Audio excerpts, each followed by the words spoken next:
Commander Ji-ho Kim stood at the wide viewport of Orbital Defense Platform Daybreak. The curved blue edge of Earth glowed beneath him. Sunlight sparkled off the ocean waters. He placed his hand against the thick glass, a morning ritual he had kept for 7 years as station commander. "Beautiful day down there," he said quietly. "It always is from up here, sir," said his second-in-command, Yuna. She handed him a tablet displaying the morning reports. "All systems normal. The council meeting is in 30 minutes. Ji-ho nodded. The Earth Alliance Council rarely listened to his warnings, but he had to try again. The tablet showed unusual energy readings from the outer solar system. Something was coming. His personal screen lit up with an incoming call. It was his sister, Hana. He smiled as her face appeared. "How are things at the atmosphere lab?" "Busy," she said. Her dark hair was pulled back and smudges under her eyes showed she had worked through the night again. "Our sensors picked up the same thing yours did. I'm sending you the data now." Ji-ho studied the new information. "This confirms it. The Krell are moving something big toward our sun." Hana nodded. "The council needs to take this seriously. I'll make them listen this time," Ji-ho promised. The Earth Alliance Council chamber sat at the top of the tallest building in New Seoul. 12 men and women in formal blue uniforms faced Ji-ho as he stood at the center of the room. Director Taewon Park sat in the middle, his face showing nothing. "Commander Kim," said Director Park, "you claim to have proof of Krell movement in our system?" Ji-ho pulled up the data on the main screen. "These energy signatures match known Krell technology. They're moving a large device toward our sun. Based on its path and speed, it will reach the sun in less than 24 hours. A woman counselor leaned forward. "What do you think their goal is?" "I believe it's a weapon," said Ji-ho. "My sister's atmospheric team agrees. The Krell have been testing similar technology in distant star systems." Director Park waved his hand, dismissively. "We've had peace talks with the Krell for 5 years. Why would they attack now?" "They see us growing stronger," said Ji-ho.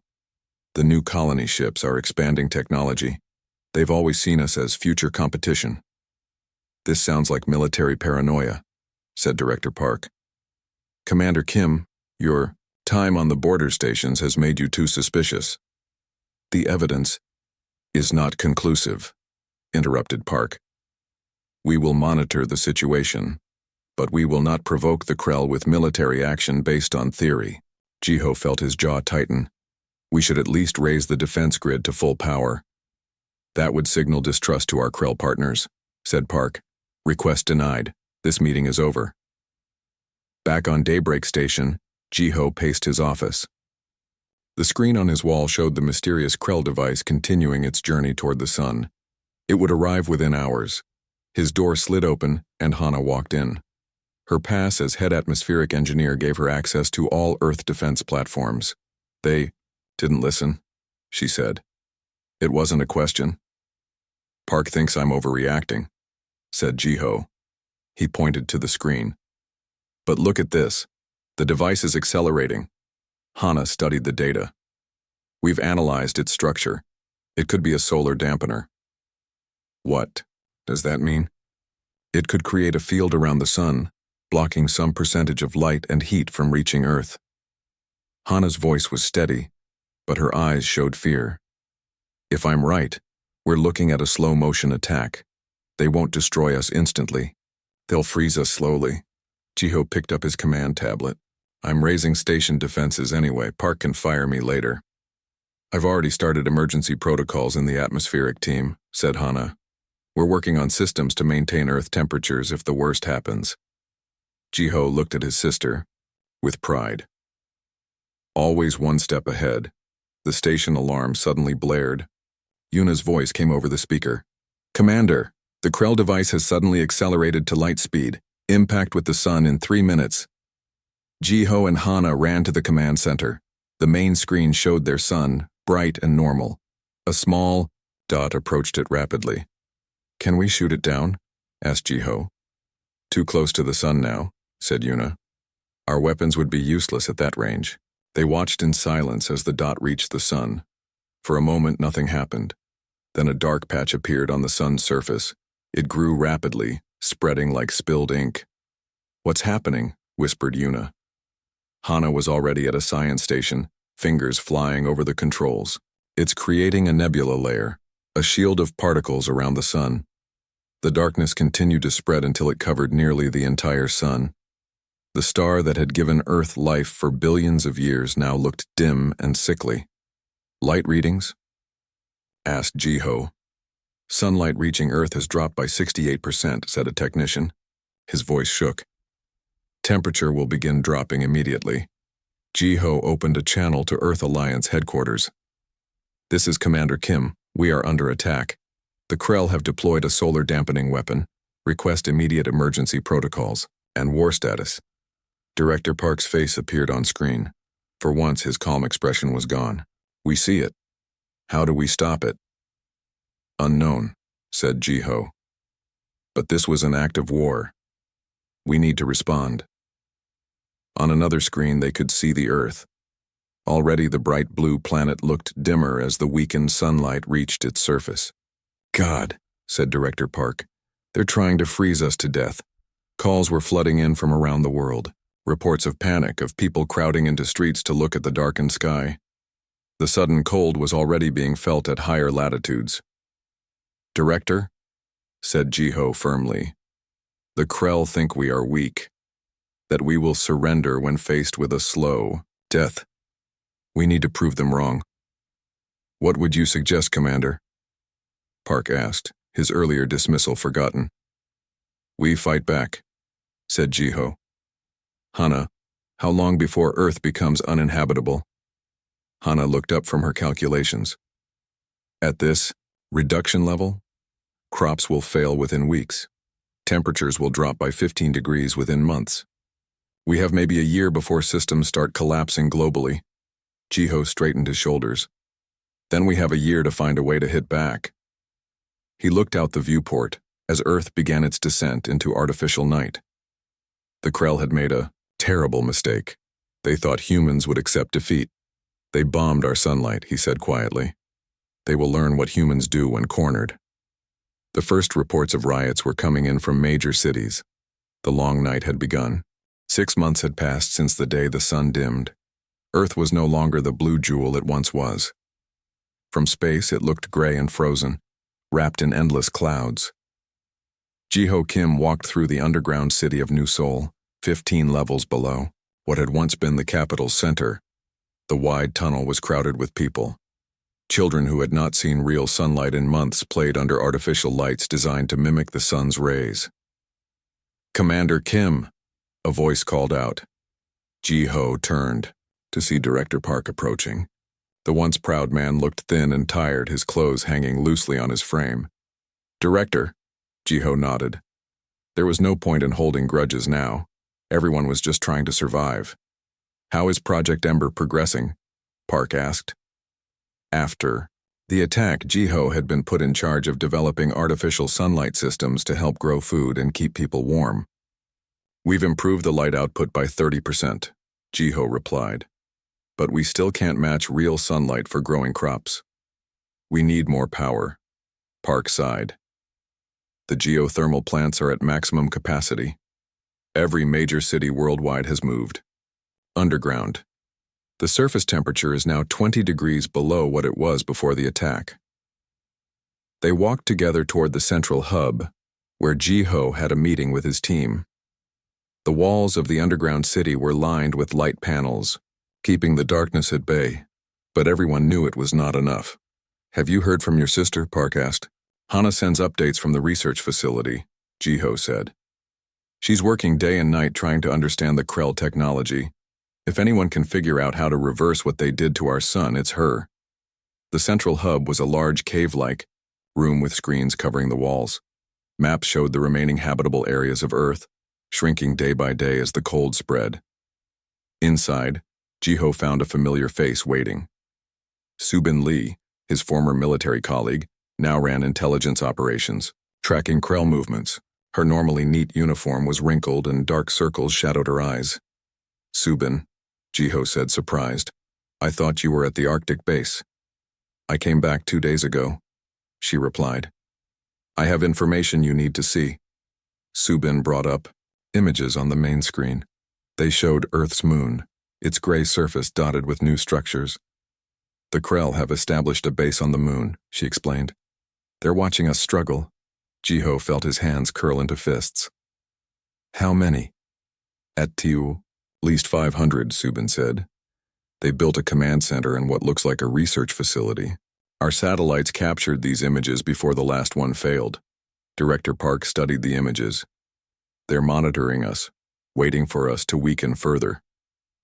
Or planning their next move, Jiho added. Have you shown this to the council? Yes, Park said. They want to open diplomatic channels with the Krell. Jiho couldn't believe what he was hearing. Diplomatic channels? After what they did? Some believe surrender is our only option for survival, Park said quietly. If we offer to serve them, perhaps they will restore some sunlight. Before Jiho could respond, his tablet beeped with an incoming message. It was from Hana. 3. Words. I found something. The research facility was built inside an old mine shaft, protected from the bitter cold of the surface. Jiho found Hana in her lab surrounded by equipment and glowing screens. You look terrible, he said as he entered. Hana smiled wearily. You're not exactly fresh yourself. She was right. None of them had slept properly in months. The constant struggle to keep people alive, to find solutions, had taken its toll. What did you find? Jiho asked. Hana pointed to a complex diagram on her screen. The Krell weapon uses quantum resonance to maintain the nebula around the sun. That's why it hasn't dispersed naturally. But there's a weakness. Jiho leaned closer. What kind of weakness? Every quantum field has a counter frequency that can disrupt it, Hana explained in simple terms. If we could generate the right signal and deliver it to their control system, we could collapse the nebula. Hope flickered in Jiho's chest for the first time in months. Can we build something to do that?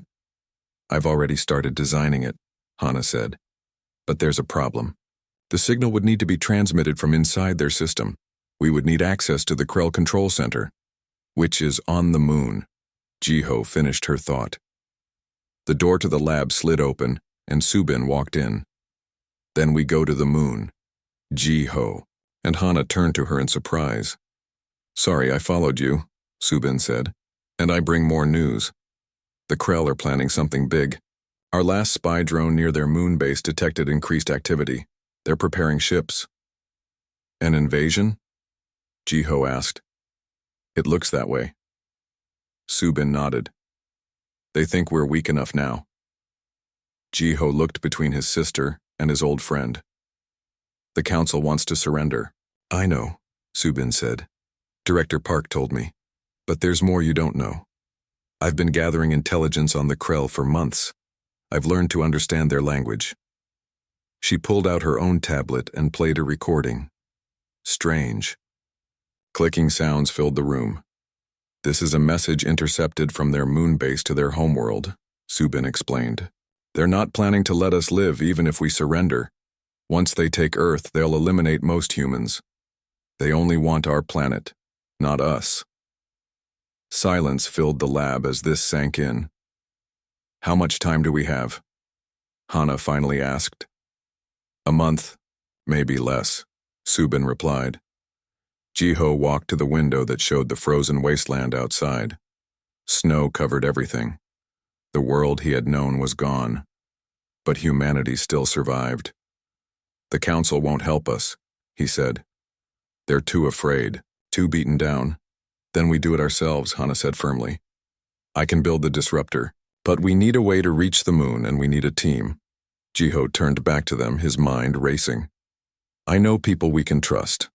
Veterans from the orbital platforms, scientists who haven't given up. But getting to the moon, I might have a solution for that too, Subin said. She pulled up an image on her tablet. It showed an underground hangar. This is beneath the old Korean military base at Jangsan Mountain. 3 experimental ships, built before the attack. They were designed for Mars missions, but they could reach the moon. How do you know about this? Jiho asked. Subin's eyes hardened. Because I've been planning for this day since the sun went dark. Some of us never considered surrender an option. Jiho looked between these two strong women. His sister, the brilliant mind who had found a way to fight back. His friend who had secretly prepared for resistance. If we do this, he said slowly, we'll be going against the council's orders. It would be considered treason. Treason? Hana laughed bitterly. The real treason would be letting humanity die without a fight. Jiho nodded. A plan was forming in his mind. A desperate plan, but one that offered hope. Subin, get us access to those ships, he said. Hana, finish your disruptor. I'll gather the people we need. Outside, the endless night continued. But beneath the frozen earth, a spark had been lit. The darkness would not claim humanity without a battle. The resistance had begun. 1 year had passed since the Krell had stolen Earth's sunlight. The planet was in the grip of an endless winter. Food was scarce. Hope was scarcer. In a hidden chamber beneath the frozen ruins of Old Seoul, Jiho looked at the faces gathered around the table. 20 men and women who had answered his call. Scientists, soldiers, engineers. The best of what remained of humanity's fighting spirit. Thank you all for coming, Jiho said. What we discuss here must remain secret. He nodded to Hana, who activated a holographic display in the center of the table. It showed the moon with the Krell base clearly visible. My sister has found a way to reverse what the Krell did to our sun, Jiho explained. But we need to reach their command center on the moon to do it. Whispers filled the room. One man stood up. He was older than most, with deep lines on his face and streaks of gray in his dark hair. I'm Junho Choi, he said. Former weapons engineer for the Earth Alliance. How exactly do you plan to get to the moon when the Council has grounded all spacecraft? Subin stepped forward. We have ships. 3 experimental vessels hidden at the old Jungsan base. They were designed for Mars missions before the attack. And a crew? Junho asked. That's why you're here, Jiho replied. Each of you has skills we need. Together, we can reach the moon, infiltrate the Krell base, and use Hana's device to restore our sun. A young woman raised her hand. What about the Earth Alliance? Won't they try to stop us? Jiho's face darkened. The Council, led by Director Park, has begun formal surrender talks with the Krell. They believe servitude is better than extinction. That's insane, Junho said. The Krell will never let us live. Exactly, Subin agreed. I've intercepted their communications. They plan to eliminate most humans once they take full control of Earth. They only want our planet, not us. Hana stood and addressed the group. We have created a quantum disruptor that can collapse the nebula around the sun, but it must be connected directly to the Krell command systems. She held up a device the size of her hand. It glowed with a soft blue light. This is our one chance, she said. We need to act before the Council signs away humanity's future. Junho walked to the center of the room. I've spent the last year developing weapons that might work against the Krell. Nothing official, of course. The Council banned all military research against them. He opened a case he had brought with him. Inside were strange-looking guns. These emit a specific frequency of light that might hurt them. It's based on the limited data we have on Krell, biology. Jiho picked up one of the weapons. You built these in secret? Junho nodded. Some of us never accepted defeat. Neither did I, said another voice. A tall woman stepped forward. I've been gathering medical supplies and training combat medics. We'll need them. One by one, others spoke up. Each had been preparing in their own way, waiting for a chance to fight back. We call our mission Operation Daybreak, Jiho announced. We leave in 3 days. The window is narrow. The Council plans to sign the surrender treaty in 1 week. As the meeting ended and people filed out, Junho stayed behind with Jiho, Hana, and Subin. Your plan has one major flaw, Junho said, once they were alone. The Krell base will be heavily guarded. Even with surprise on our side, we can't fight our way through. That's why we won't fight, at least not at first, Subin explained. She pulled out a small device. I've been studying Krell communication patterns for months. This transmitter mimics their signals. It should get us past their outer defenses. And once we're inside? Junho asked. We split into 2 teams, Jiho said. Hana and you will head for the control center to plant the disruptor. Subin and I will create a diversion to draw their forces away. Junho looked skeptical. That's a suicide mission for you two. Maybe, Jiho admitted. But if Hana succeeds, Earth gets its sun back. That's worth any price. Suddenly alarms blared throughout the base. Red lights flashed on the walls. We've been discovered, Hana said, rushing to a computer terminal. Security forces are entering the outer perimeter. Jiho grabbed his coat. Everyone scatter. Use the escape tunnels. Meet at the backup location in 12 hours. As they rushed to gather their equipment, the door burst open. Jiho reached for his weapon, then stopped. Director Park stood in the doorway alone. I thought I would find you here, Park said quietly. Have you come to arrest us? Jiho asked. Park looked tired, the weight of a dying world on his shoulders. No. I've come to warn you. The Council knows something is happening. They've increased security at all remaining spaceports. Jiho stared at the man in confusion. Why are you helping us? You support the surrender. I supported what I thought would save lives, Park corrected him. But yesterday I saw the full terms the Krell are demanding. They want population reduction to conserve resources. They plan to kill billions of us, Jiho. The room fell silent. So you believe us now, Subin said. Park nodded. I was wrong. Terribly wrong, but I can help you now. He handed Jiho a security card. This will get you past the checkpoints to the Jangsan base. I've also delayed the signing of the treaty by 3 days. Why not just stop it entirely? Hana asked. The rest of the council is committed to surrender, Park explained. They're too afraid to consider alternatives. They would remove me immediately if I openly opposed them. Jiho studied the man who had once dismissed his warnings. Thank you. Park turned to leave, then stopped. One more thing. There's a Krell representative arriving tomorrow to finalize the treaty. Security will be focused on that event. It might be your best chance to move your people and equipment. After Park left, the 4 looked at each other. Can we trust him? Junho asked. We don't have much choice, Jiho replied. But we need to accelerate our timeline. We leave tomorrow night during the Krell arrival. Hana clutched the quantum disruptor. It's not fully tested. It will have to be good enough, Jiho said. This might be our only chance. That night, as the team prepared, Jiho stood at a small window looking up at the night sky. The moon glowed dimly above the frozen landscape.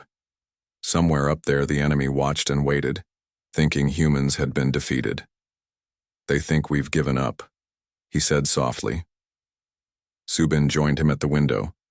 Then they don't understand humans very well. No, Jiho agreed. They don't. The next day, as a Krell ship descended toward Earth Alliance headquarters for the treaty discussions, 20 humans made their way through shadows and tunnels to the forgotten base where 3 ships waited to carry them to the moon. Operation Daybreak had begun. Humanity's darkest hour was about to meet its fiercest resistance. The 3 ships rose silently through Earth's frozen atmosphere. They were small and black, designed to avoid detection. Jiho sat in the command seat of the lead vessel, watching as the blue-white curve of Earth fell away beneath them. Status. Report, he said into his headset. Ship 2, all systems normal, came Hana's voice. Ship 3, running dark as ordered, reported Junho. 20 people spread across 3 ships, 20 humans against an alien base with hundreds of Krell. The odds were terrible, but it was all humanity had left. We're picking up patrol signals, said Subin from her station. She had worked through the night to perfect their disguise systems. Krell security vessels at coordinates 045 by 180. Can we go around them? Jiho asked. Subin shook her head. Not without adding 3 hours to our journey time. The treaty signing is in 18 hours. We don't have time to waste. Jiho considered their options. Activate the signal masker. Make them think we're debris from an old satellite. Subin's fingers flew over her console. The ship hummed as the special transmitter came online, broadcasting the false signal. Now we wait, Jiho said. The patrol ships came closer. Tense minutes passed. Then the patrol changed course, moving away from them. It worked, Subin said with relief. They bought it. Jiho released the breath he had been holding. Tell the other ships to follow our exact path. We continue to the dark side of the moon. The journey took 4 more hours. As they approached the moon, they got their first clear look at the Krell base. It sprawled across the lunar surface, much larger than their intelligence had suggested. That's at least 3 times bigger than we expected, Subin said, checking the scans. Can you see the control center? Jiho asked. Subin zoomed in on the images. There, that dome structure in the center. According to the energy readings, that's where the main system should be. Jiho opened the channel to all 3 ships. Change of plans. We can't land where we originally planned. There's too much activity. We'll set down in the crater 2 kilometers east of the base. The rim should hide our ships. The landing was tense but successful. The 3 ships touched down in the shadow of the crater wall, hidden from the Krell base. The teams quickly donned their spacesuits and gathered their equipment. Inside the airlock of Ship 1, Jiho addressed the assembled group. Remember the plan. Team Alpha with me and Subin will create a diversion on the east side of the base. Team Beta with Hana and Junho will use that distraction to enter from the west and reach the control center. Plant the disruptor, set it to activate and get out. We rendezvous back at the ships in 3 hours. Junho handed out the special weapons he had designed. 1 shot might stun them. 3 shots should take down a Krell for good. Aim for their upper body where their breathing organs are located. They moved out across the lunar surface, their boots leaving prints in the dust that would remain for thousands of years if they failed. The low gravity made movement strange, but they had trained for this in the simulators. As they neared the base, they split into their 2 teams. Jiho watched as Hana's group disappeared around the crater rim. He felt a moment of fear for his sister, then pushed it aside. They all knew the risks. Ready? He asked Subin. She nodded, her face barely visible behind her helmet visor. Let's give them something to remember. They approached the base from the eastern edge, where large structures rose from the lunar surface. As they got closer, they could see strange machines pumping something from beneath the moon's crust. What are they doing? Whispered one of their team members. Subin scanned the machines with a small device. They're extracting helium-3. It's an energy source. Jiho looked up at the dark nebula that still surrounded Earth's sun, barely visible from their position. That's why they blocked our sun. It wasn't just to weaken us, they're harvesting the energy for themselves. Anger burned in his chest. The Krell hadn't just attacked Earth out of fear or hatred. They had done it for profit, for energy. Set the charges, he ordered. Target those extraction machines. His team moved forward, placing small explosive devices on the huge machines. They worked quickly and quietly, staying in the shadows. Charges set, reported the last team member, returning to their position. Jiho checked his watch. Hana's team should be in position now. Detonate on my mark. He counted down from 3, then gave the signal. The explosions were strange in the moon's airless environment. There was no sound, only bright flashes and debris flying outward in perfect arcs. Alarms must have sounded inside the base because Krell soldiers began pouring out of doorways, their bulky forms moving with surprising speed in the low gravity. Phase 2, Jiho said. Draw them away from the western entrance. His team began, firing the special light weapons. Beams of intense blue light shot across the lunar landscape. The first Krell hit by the beams stumbled and fell. The others took cover and returned fire with red energy weapons of their own.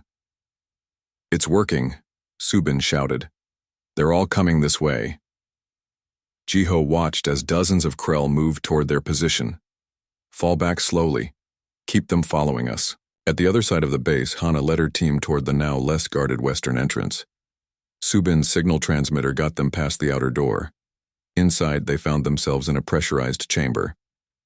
"We can remove our helmets in here," Junho said, checking his instruments. "The air is breathable, just higher in nitrogen." Hana took off her helmet, her hand touching the quantum disruptor secured to her belt. "The control center should be 2 levels down according to the scans." They moved through the alien corridors, hiding whenever Krell passed by. The inside of the base was warm and humid, clearly adjusted for Krell biology. "This way," Hana whispered, following the directions on her tablet. They reached a large door marked with strange symbols. "This is it, the main control room." Junho placed a small device on the door panel. "This should override their security. Give me a minute." While he worked, Hana's tablet beeped with an incoming message. It was from Jiho. "We've engaged the eye. Krell, heavy resistance, hurry!" Just then the door slid open. Inside was a vast chamber filled with glowing screens and strange technology. 3 Krell stood at different stations, their backs to the door. Junho raised his weapon and fired 3 rapid shots. The Krell fell before they could sound an alarm. "Quick," Hana said, rushing to the central console. "Cover me while I find the right system." She worked rapidly, trying to decipher the alien technology. "There," she said after a tense minute. "That's the nebula control matrix." As she prepared to connect the disruptor, a new message flashed on her tablet. It was from Director Park. "Betrayed. The Krell know you're coming. Get out now." Hana looked up at Junho in horror. "We've been set up." At that moment, the doors to the control room slammed shut. A voice came over the speakers in heavily accented human language. "Your attempt is futile. Your leaders have given you to us as a sign of their submission." Outside the base, Jiho and his team were surrounded. The Krell had stopped returning fire and were simply closing in on them from all sides. "Something's wrong," Subin said. "This isn't random. They knew exactly where we would be." Jiho's tablet lit up with the same message from Park. "Betrayed. The Krell know you're coming. Get out now." "Too late for that," Jiho said grimly, looking at the circle of Krell surrounding them. "But who betrayed us?" As if in answer, a new voice came through their communication system. It was Director Park. "I'm sorry, Jiho. They threatened to destroy what remains of our atmosphere if I didn't help them. I had no choice." Subin looked at Jiho, her eyes wide with disbelief. "He warned us just to make sure we would come. We walked right into their trap." The Krell moved closer, weapons aimed at the humans. The Resistance's last hope seemed lost. Inside the Krell control center, Hana worked frantically at the alien console while Junho kept watch at the sealed door. The room's lights flashed red, and strange sounds echoed through the speakers. "They're coming," Junho said, checking the charge on his weapon. "How much longer?" Hana didn't look up from her work. Her fingers moved across the alien controls while the quantum disruptor lay connected to the main system by thin cables. "I'm trying to understand their control matrix. It's more complex than we thought." Her eyes widened as new information appeared on the screen. "Wait, this isn't just a control system for the nebula. It's also directing the harvested solar energy." "What does that mean for us?" Junho asked, hearing noises outside the door. Hana's mind raced. "It means we can't simply shut down the nebula. It would take days to collapse on its own." She looked up, a new determination in her eyes. "But we can redirect the energy." Outside on the lunar surface, Jiho and Subin stood back to back as the Krell closed in around them. The rest of their team had been captured or lay motionless on the ground. "Any ideas?" Subin asked, her weapon raised. "Just one," Jiho replied. "Keep fighting until we can't." The lead Krell stepped forward. Its face was hidden behind a breathing mask, but its voice came through clearly in accented human language. "Your resistance is pointless. Your leaders have abandoned you. Surrender." Jiho was about to reply when his tablet beeped. It was a message from Hana. "Stall them. Need 10 more minutes." Hope flared in Jiho's chest. His sister was still free, still working. He had to buy her time. "We want to speak with your commander," Jiho called out. "If we're going to surrender, we want terms." The Krell seemed to confer among themselves. Finally, the leader gestured. Follow. Weapons down. Jiho nodded to Subin, and they slowly lowered their weapons. The Krell led them toward the base entrance. Every step bought Hana more time. Back in the control room, Hana had made a discovery that changed everything. The nebula generators work by focusing energy from the sun back onto itself, creating a feedback loop, she explained to Junho. But we can reverse the polarity. Instead of pushing energy back to the sun, we can pull it toward a specific target. The Krell base? Junho asked. Better, Hana said, her eyes gleaming. Their entire side of the moon. Junho looked concerned. That would create a massive solar flare directed right at us. We'd be vaporized along with them. Not if we time it right and get back to the ships, Hana said. She kept working, reprogramming the Krell system. The energy buildup will take about 20 minutes before release. That gives us time to escape. The door to the control room shuddered as something heavy slammed against it. They're breaking through, Junho warned. Almost done, Hana said. There, the program is set. Now we need a trigger word to activate it remotely once we're away. What word? Junho asked as the door dented inward. Hana thought for a moment, then typed a single Korean word into the system. Bogsu, vengeance. Now we need to get out of here, she said, disconnecting the quantum disruptor. Is there another way out? Junho pointed to a ventilation shaft in the ceiling. Up there. It should lead to the maintenance corridors. They climbed up just as the door burst open and Krell soldiers poured into the room. Meanwhile, Jiho and Subin had been brought to the main command center of the base. A larger Krell, obviously a leader, sat on an elevated platform. The last desperate attempt of a dying species, the Krell commander said. Did you really think a handful of humans could stop us?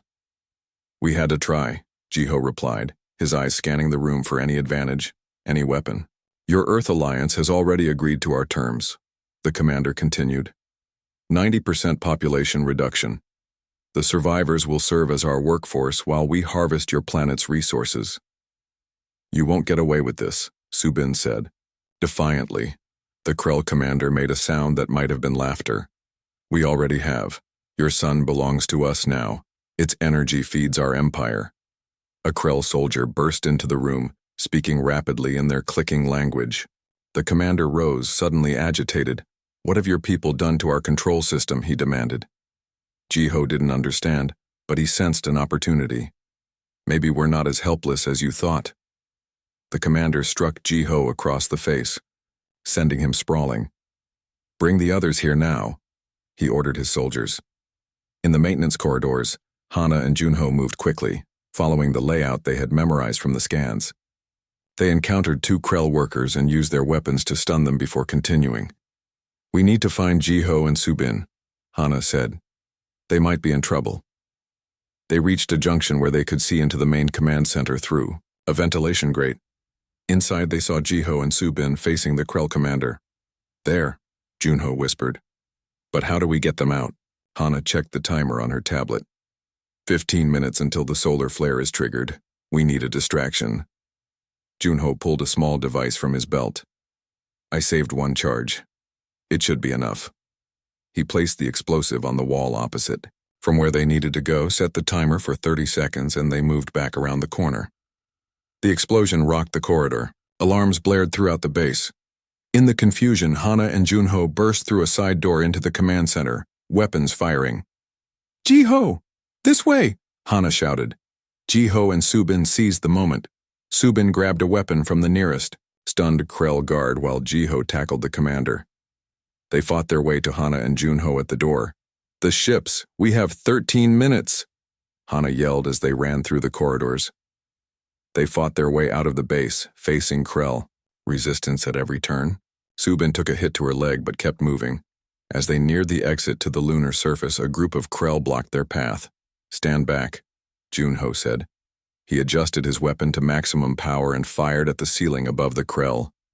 Dome. Roof collapsed, crushing the aliens and creating a path through. Go! He shouted. But as the others ran past, a Krell soldier fired from the rubble. The shot hit Junho in the chest. He stumbled forward, his suit breached. Jiho turned back and grabbed him. Don't you dare die on us, They made it outside and ran for the crater where their ships waited. Subin limped alongside them, her injured leg slowing her down. 10 minutes, Hana gasped, checking her tablet. They reached the ships, but as they prepared to board, Krell vehicles appeared on the horizon, racing toward them. "We won't all make it," Subin said. She looked at Jiho. "Get Hana and Junho to the ship. I'll hold them off." "No," Jiho started to argue, but Subin cut him off. "Someone has to stay and make sure they don't stop the program." She pressed her gun into Jiho's hand. "Go, make sure our son comes back." Before he could stop her, Subin turned and ran toward the approaching Krell, firing as she went. She drew their attention, leading them away from the ships. With a heavy heart, Jiho helped get Junho into the ship. "Prepare for launch," he ordered the pilot. Hana sat at the communications console, tears in her eyes as she watched Subin's lone figure fighting in the distance. 5 minutes, she said softly. The ships lifted off from the lunar surface. From their viewports, they could see the Krell base and the darkness of space beyond. "Activate the trigger," Jiho told his sister.